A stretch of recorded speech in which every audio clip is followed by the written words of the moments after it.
A maioria das pessoas, todo mundo nasce criança, né? Ninguém nasce adulto, né? Jesus que veio dar o exemplo, ele só se deixou chamar de professor depois que ele tinha 30 anos, né? O homem só vira adulto mesmo depois dos 30 anos, né? E tem uns que depois dos 40, outros nunca, não é isso? É isso.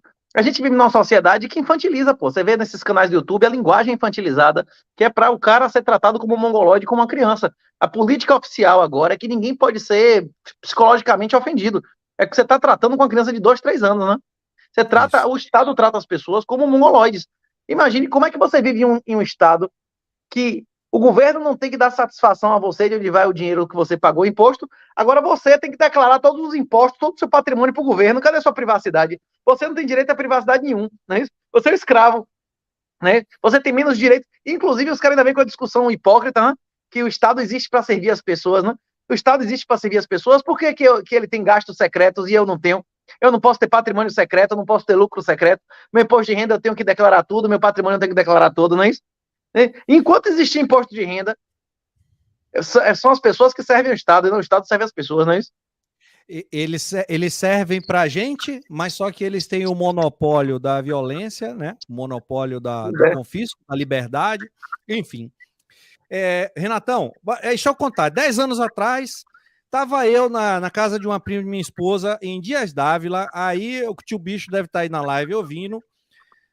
O tio Bicho, uma vez conversando comigo, eu era um alienado total, então me perdoe, como você falou, a gente nasce criança, né? Então 10 anos atrás eu era idiota. Ele veio e ele tem um jeito muito parecido com você, e foi uma das coisas que me identifiquei na hora que eu vejo os seus vídeos. Parece o meu cunhado falando.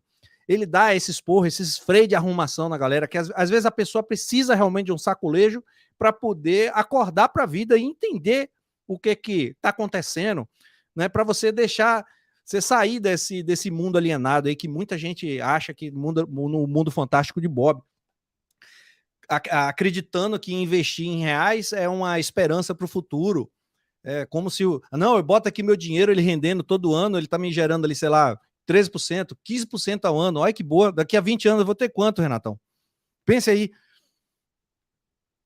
Isso, aí, nominalmente eu acredito que todo mundo vai ser milionário em real daqui a 5 anos.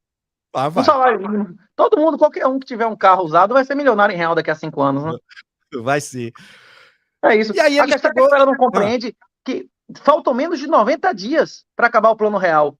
Não é daqui a anos, não. E já foi definida a lei, está votada já, foi publicado, acabou o plano real. O plano real era a dolarização até 98, depois de 98 foi o tripé, não é isso? Que acabou de ter banda cambial para ter câmbio flutuante, não é isso? Passou a ter responsabilidade fiscal, que agora acabou também, o cara gasta quanto quiser, não é isso? E superávit, que também acabou. A última vez que acabou o superávit foram 7 anos com Dilma para recuperar. Você acha que vai voltar a ter superávit primário, secundário? O governo vai voltar a arrecadar mais do que gasta? Nunca, porra. Você acha que o governo tem interesse em fazer isso? O quê? Como? O governo tem interesse em fazer isso? Não, o PT foi contra o plano real desde o início e ele acabou com o plano real agora. Isso. Ano que vem a inflação pode não ser de 100%, porque isso também não é do dia para a noite. Mas daqui para o próximo halving, sem ser o do ano que vem o outro, rapaz, qualquer um vai ser milionário em real, velho. Até mendigo, se duvidar. Em 10 anos, até os mendigos serão milionários em real, né? Mas se vai ter poder de compra para comprar, né, as suas necessidades básicas, aí é um outro ponto de observação. Mas voltando aí, 10 anos atrás, esse meu cunhado me deu um freio de arrumação, começou a fazer umas perguntas para mim, que foi quando realmente eu acordei para a vida. Então, tio Bicho, se você estiver na live aí, eu quero agradecer, porque você foi um Renato Amoedo para mim aí, lá na casa de Jussara, lá em Dias Dávila. E como o Renato aí conhece os confins aí da Bahia, provavelmente ele conhece a cidade onde surgiu o canal de mineração aqui, que a galera que está aqui no canal deve lembrar. Em 2016, quando eu montei o meu famoso quartinho de mineração, um quartinho cheio de máquina de placa de vídeo, foi numa cidadezinha que fica, nem aparece no Google Maps, chamado Conceição do Almeida. Fica entre Cruz das Almas e Tom de Jesus. Por acaso você conhece essa cidade? Conheço várias pessoas, inclusive uma galera que trabalhava no DPT lá, fazia essa viagem diariamente. É um bairro de Santo Antônio de Jesus, é pertinho. Recolhi muito defunto lá. Inclusive tem 2 canais tem 2 canais de Bitcoin. Tem duas personalidades, lá em Dias Dávila, que você tá mencionando, tem um canal do Eric Thiago, já apareci, tem vários bitcoinheiros lá em Dias Dávila. Dias Dávila é um lugar que tá comprometido, os caras fizeram lá Minha Casa Minha Vida e trocaram por voto, então um monte de vagabundo veio de fora, e hoje em dia aquelas Minha Casa Minha Vida é tudo controlado por facção. Dias Dávila é um lugar que foi eleitoralmente controlado. Aquela nova Dias Dávila. Isso, não, Minha Casa Minha Vida lá, meu irmão, os caras trocou por voto, pelo menos é o que dizem, né? Eu não sei, mas entrou muita gente da cidade, entrou muita gente que não era eleitor nativo da cidade, e essa galera controla hoje em dia eleitoralmente a cidade, né? Bom, e aí surgiu nessa época aí o meu quartinho de mineração, foi quando eu montei um monte de placa de vídeo, e naquela época dava para minerar Ethereum, e minerava Ethereum a rodo. Muito Ethereum eu juntei naquela época. E você imagina o que foi que eu fiz com aqueles Ethereum todos, com a mentalidade que eu tinha em 2016? Vendeu você Ethereum de $7. Se quiser, eu vendi aquela merda toda. Quanto era aí no gráfico, sei lá? $7. Enfim. Começou o ano. 2016 começou o ano a 50 centavos, né? Agora terminou o ano a $7. Eu lembro que eu comprei de 3 e vendi de 6. Né? E teve uma vez, inclusive eu vi isso no meu e-mail há algum tempo, que com, sei lá, 10 Bitcoin comprava milhares de Ethereum, né? Milhares, eu tive milhares de Ethereum, né? Aí na hora que você vê, meu Deus, porra, eu ganhei 10 ou 20% de Bitcoin se eu tivesse segurado essa porra, mas Ethereum também caiu de $1.000 e tantos para 70, né? Quando caiu muito mais forte que o Bitcoin também, né? E é isso, a questão não é apenas de, eu podia ter ganho dinheiro, tem gente que ganhou dinheiro no Telex Free, tem gente que ganhou dinheiro em todos os golpes aí, né? A questão é o que você está financiando, de onde está vindo o dinheiro, não é isso ou não? Então, não dá para a gente saber o futuro, né? Então, a gente tem que ter cuidado no que a gente vai fazer. Eu acho que o mais importante é a parte do conhecimento. Eu acho que o mais importante é isso. Independente de se você vai investir numa coisa ou outra, e uma coisa que você falou no vídeo lá do Weitraub, o cara, mas quer dizer, então, para eu comprar, e aí você deu o exemplo, meu amigo, se o cara for montar um negócio e ele não entender do negócio, ele vai se ferrar. Se ele montar uma lanchonete e não entender, vai se ferrar. Melhor negócio do mundo. Se o cara melhor for do mundo, se o cara navegar o entregador vai roubar, o Estado vai roubar ele, o cliente vai roubar, exatamente, Bom, eu deixei na comunidade um tópico lá para que a galera pudesse fazer umas perguntas para você. Eu tinha aqui imaginado algumas perguntas, mas eu acho que os assuntos deles aqui abordam bastante coisa, né? A primeira pergunta foi do Arcon, acho que é Eduardo o nome dele. Ele botou aqui: holders de longo termo devem se preparar para a criminalização do Bitcoin no Brasil? A gente tem que estar preparado aí para que no futuro quem tem Bitcoin vai ser criminalizado aqui? Você acha que a gente corre o risco? Eu que tenho um canal no YouTube falando, tem um bezão de Bitcoin aqui nas minhas costas aqui, você acha que corre o risco de eu ser procurado no futuro pelo fato de estar defendendo o Bitcoin? Sim. Eu acho que nós vamos ser caçados 100 vezes mais severamente do que os judeus já foram em qualquer época. Não, que isso, cara. Não exagera não, cara. Peraí. Daqui a 10 anos, daqui a 10 a 15 anos, quando ninguém mais aceitar a real, quando acabar a aposentadoria de sua avó, de sua mãe, de seu avô, quando o pessoal levar o filho no posto de saúde e não atender mais, eles vão lhe culpar. Vai dizer, foi sacanas como o Denis, que ficaram milionários, vagabundos como o Denis, que ensinaram os outros a tirar dinheiro do sistema, que destruíram o Estado Social, não é isso? Foi você vai ser 100 vezes considerado 100 vezes mais perigoso do que os antidemocráticos lá do 8 de janeiro, né? Vai dizer, Denis foi pior do que o cara que foi pedir ditadura, porque ele tirou dinheiro da democracia, não é isso que eles vão dizer ou não? Ele destruiu o INSS, ele destruiu o SUS, não é isso? Hein?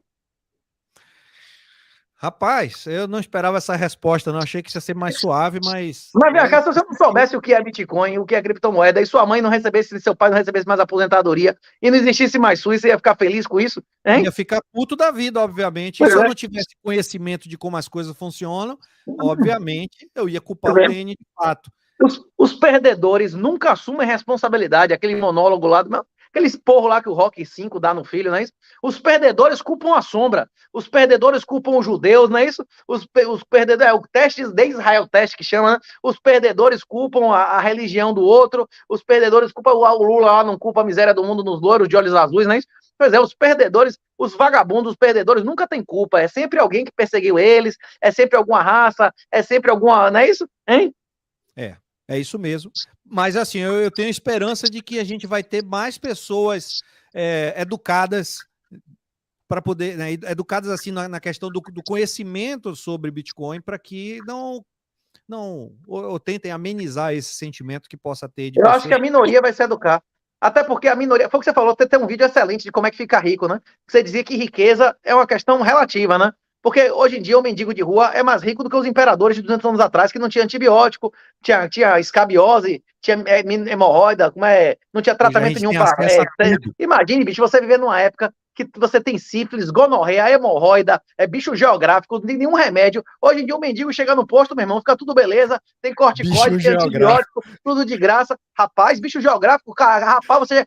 Como é o nome da merda do cachorro lá? Chega às 3 horas da manhã, uma coceira desgraçada, você quer meter a faca pra cortar a carne. Merda. Como é o nome do cachorro, da merda do cachorro? É pior que bicho geográfico, coça como uma desgraça. Rapaz, o cara. Meus sobrinhos, minha filha nunca pegaram piolho, rapaz. Nunca pegaram piolho. Minha infância era bicho de porco, era piolho, era sarna, porra toda, não é isso ou não? Imagina 200 anos atrás que esse não pegava aí, não é isso ou não? Hein? Qual era o rei da Babilônia que sei lá, 3.000 anos atrás, aí o cara tinha um telefone que ligava, eu tô com um problema, dor de dente, eu faço uma ligação, daqui a 5 minutos chega aqui um remédio. Não, nem rei da Babilônia. Bote 200 anos atrás, 150 anos atrás que não tinha 150 anos atrás que não tinha antibiótico. É verdade. É isso. Eu tenho uma avó que enterrou mais filho do que teve. A maioria das pessoas morriam na primeira infância. Todos os meus avós nasceram em casa sem energia elétrica. Todos. Hoje em dia existe pessoas, inclusive na sua terra, tem gente que vive em casa sem energia elétrica, mas não é uma exceção absoluta. Geralmente, inclusive, a gente tem problema mental, não é isso? Hoje em dia, a pobreza mesmo, em termos absolutos, a maioria das pessoas são doentes mentais, incluindo a dependência química como doença mental. O cara geralmente usa droga, não sei o que, desajustado, não é isso? Riqueza, você ser rico ou pobre é uma coisa totalmente relativa. Nos Estados Unidos, se você lava prato, você é pobre. Se não tem ar-condicionado em todos os cômodos da sua casa, você é pobre, não é isso? Aqui no Brasil, é uma outra, depende do lugar e da época. Agora, uma maneira fácil de você identificar uma coisa que existe absoluta é independência financeira. É você ser dono do seu tempo. Independência financeira é quando você tem mais de 300 vezes o seu consumo mensal. Quando você tem ativos produtivos mais de 300 vezes o seu consumo mensal, você diversificou isso bem feito, acabou. Você nunca mais vai depender de trabalho, você não vai precisar trabalhar. Você só vai trabalhar se você quiser. Você é dono do seu tempo. Acordar na hora que você quiser, você passar o dia fazendo o que você quiser, você não ter que se submeter a fazer nada, isso é riqueza, na minha opinião, que em termos objetivos é independência financeira. Eu não sei o quanto é seu padrão. Tem pessoas que o padrão de vida é 10 mil reais, que cheira cocaína, tem filho na rua, assim, com a ex-esposa, não sei o que lá, e tem pessoa que vive bem com $1.000, não tem gente que vive bem pra caralho com $1.000, digno. Isso. Não importa o quanto seja. Veja quanto é seu consumo líquido mensal. Se você tiver 300 vezes isso, segundo a ideologia FIRE, né, do Mr. Mustache, que é um hater, ele odeia Bitcoin, inclusive, mas ele estruturou isso de uma maneira muito, muito, muito simples de se entender no minimalismo, né? Se você tiver 300 vezes seu consumo mensal trabalhando, e o seu último episódio com o Diego Collin é uma das maneiras de trabalhar, uma das maneiras de fazer seu Bitcoin capitalizar sem precisar de confiar em terceiros rodando a porra do nó em sua casa, não é isso? O nodezinho.